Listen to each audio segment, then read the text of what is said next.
மறைந்த என்னுடைய தகப்பனார்.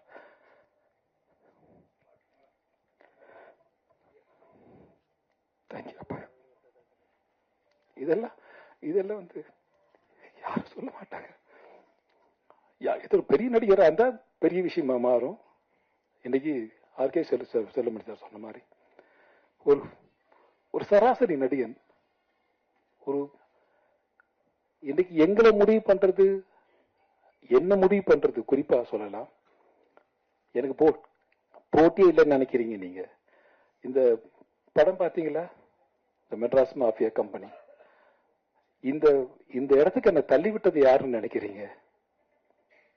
முதுகு பூரா காயம் சார், ரத்தம், வடுக்கல், என்ன குத்தி குத்தி குத்தி கொலை பண்ணிட்டாங்க. என்ன வந்து இத்தனை வருஷம் நம்ம சினிமால இருக்கமா, ஒரு 40 ஆண்டு காலம் சினிமால இருக்கமா, திரையுலகத்தில் இருக்கமா. இது வந்து ஒரு பணம் சம்பாதிக்கலாம், அது வேற விஷயம் சார். ஆனா பணமே வாழ்க்கையாயிடக்கூடாது. பணம் வந்து ஒரு அளவுக்கு மேல பணம் இருந்துச்சுன்னா, இங்க இருக்கிற எல்லாத்தையும் பணம் கிடையாது, பணம் கொஞ்சம் குறைவா தான் இருக்கும், ஆனா நாங்கெல்லாம் மகிழ்ச்சியா இருக்கோம். பணம் நிறைய வந்துச்சுன்னா பணத்துக்கு தான் மரியாதை கொடுப்போம், மகிழ்ச்சி போயிடும். பணத்தை நம்ம காப்பாற்ற வேண்டியிருக்கோம். நம்மளை பணம் காப்பாத்துது. நம்மளை காப்பாத்தினா நம்ம சொல்றது பணம் கேட்கணும், பணம் சொல்றதை நம்ம கேட்க கூடாது. இது வந்து ரஜினி சார் மாதிரி ஒரு பெரிய நடிகர் சொன்னா நீங்க எல்லாம் கேட்பீங்க, ஒருவேளை நான் சொன்னா கேட்க மாட்டீங்களான்னு தெரியல. பரவாயில்ல, விட்டுருங்க, நோ ப்ராப்ளம். அது ஒன்றும் அது பிரச்சனை கிடையாது. சொல்றேன். வந்து எது முக்கியமோ அதுதான் முக்கியம். இன்னைக்கு ஒரு பெரிய நடிகர் இது வந்து நானா வந்து ஒரு கல்லா எடுத்து நானா கட்டின வீடு, நானா செதுக்குன சிலைன்னு ஒருத்தர் சொல்லும் போது நம்ம ரசிப்போம். ஆனா நானும் கிட்டத்தட்ட அப்படிதான் சார். யாருமே இல்லை, பின்புலம் கிடையாது, என் முன்னோர்கள் கிடையாது திரையுலகத்துல. நானு, ஆர்கே செல்லுமணி, இந்த பக்கம் உதயகுமார், எல்லாருமே வந்து போராடி வந்தவங்க தான்.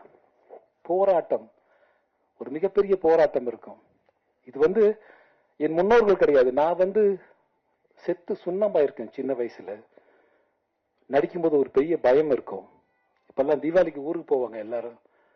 நான் லாஸ்ட் மினிட்ல வண்டி ஏறி ஊருக்கு போய் தலையை காமிச்சு நைட்டோட இருட்டுல கிளம்பி வந்துடுவேன். ஏன்னா அச்ச உணவு, படிச்சு முடிச்சிட்டோம், திரைப்பட கல்லூரியில மாணவன் ஆயிட்டோம், அடுத்து நம்ம என்ன பண்ண போறோம் அப்படின்ற ஒரு பயங்கர பயம் ஒண்ணு இருக்கும். என்னை விட அதிகமாக நேசித்தவர் என்னுடைய தகப்பனார். எப்படின்னு கேட்டீங்கன்னா, ஒரு சின்ன விஷயம் சொல்லி முடிச்சிடுறேன். நான் பார்த்திபன் சார் ஷூட்டிங்ல இருக்கேன், அந்த வாகினி ஸ்டுடியோல. நைட்டு வந்து லேட் ஆகும் சார்னு சொல்றாங்க. நான் பரவாயில்லன்னு விட்டுட்டேன். பரவாயில்ல சார், எவ்வளவு நேரம் ஆகும், ஒரு 10:30 11 o'clock ஆயிடும் சார். சரி பரவாயில்ல, 11:30 ஆனாலும் பரவாயில்ல. ஒரு நாள் திடீர்னு வந்து ஒரு அசிஸ்டன்ட், சார் உங்களுக்கு முடிஞ்சது சார் அப்படின்றாரு. முடிஞ்சது அப்படின்னு 8:30 மணி இருக்கும், 9 மணி இருக்கும். முடிஞ்சது அப்படின்னு, முடிஞ்சது சார் உங்களுக்கு முடிஞ்சு சொல்லிட்டேன். நான் உங்களுக்கு டவுட் கன்ஃபார்ம் பண்றேன், முடிஞ்சது சார்னு சொல்றாங்க. சரி சார், தேங்க்யூ சார், நான் கிளம்புறேன். பார்த்து சார் சொல்றேன். பாய் சொல்லிட்டு வீட்டுக்கு வரேன். திரும்ப ஒரு அசிஸ்டன்ட் ஓடி வர்றாரு. ஓடி வந்து, சார் நாளைக்கு டேட்டு கேட்டிருந்தோம் உங்ககிட்ட, அந்த டேட்டு நாளைக்கு வேணாம் சார். ஃப்ரீ பண்றாரு என்ன. நாளைக்கு வேணாமா உங்களுக்கு? வேண்டாம். அப்படியே சார், நாளன்னைக்கு வேண்டாம் சார். So nice, thank you. இன்னொரு போன் வருது எனக்கு, அதுல என் தகப்பனார் தவறிட்டாரு அப்படின்னு. சோ அவரு எவ்வளவு சினிமாவை நேசிச்சிருக்காரு. அவருடைய சாவுக்கு நான் போகணுன்றதுக்காக எனக்கு 2 hours முன்னாடியே என்னை வந்து சினிமாவில இருந்து என்னை வந்து ரிலீவ் பண்ணிட்டு 2 daysக்கு அவர் கூட, அவர் டெட் பாடி கூட இருக்கணுன்றதுக்காக 2 daysக்கு எனக்கு ஷூட்டிங்கே என்னை விட்டுட்டு, என்னை விட அதிகமாக நேசித்தவர் என்னுடைய தகப்பனார் என்று எனக்கு தெரிகிறது. என்னோட அதிகமா நேசிச்சவர் எங்க அப்பா. இவன் இருந்தா இந்த இந்த திரையுலகம் நன்றா நான் இன்றைக்கு நடிகராக நிற்கிறேன் என்று சொன்னால் அதற்கு அப்புறம் ஒரு காரணம். இதெல்லாம் வந்து அன்னைக்கு நைட் பௌர்ணமி தான். அந்த பௌர்ணமி விழா நடக்குது, இந்த பாமக விழா நடக்குது. அந்த விழாக்கு நான் போயிட்டு இருக்கேன். அந்த விழா தாண்டி தான் மகாபலிபுரம் வழியா இந்த பக்கம் போனா ஈஸியா போயிடலாம். சோ நான் வீட்டுக்கு போய் தான் கிளம்பி போறேன். அப்பப்போ எங்க தகப்பனாரோட டெட் பாடியை பாக்குறேன்.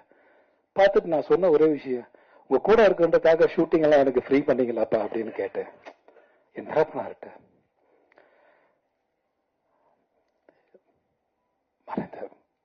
மறைந்த என்னுடைய தகப்பனார்.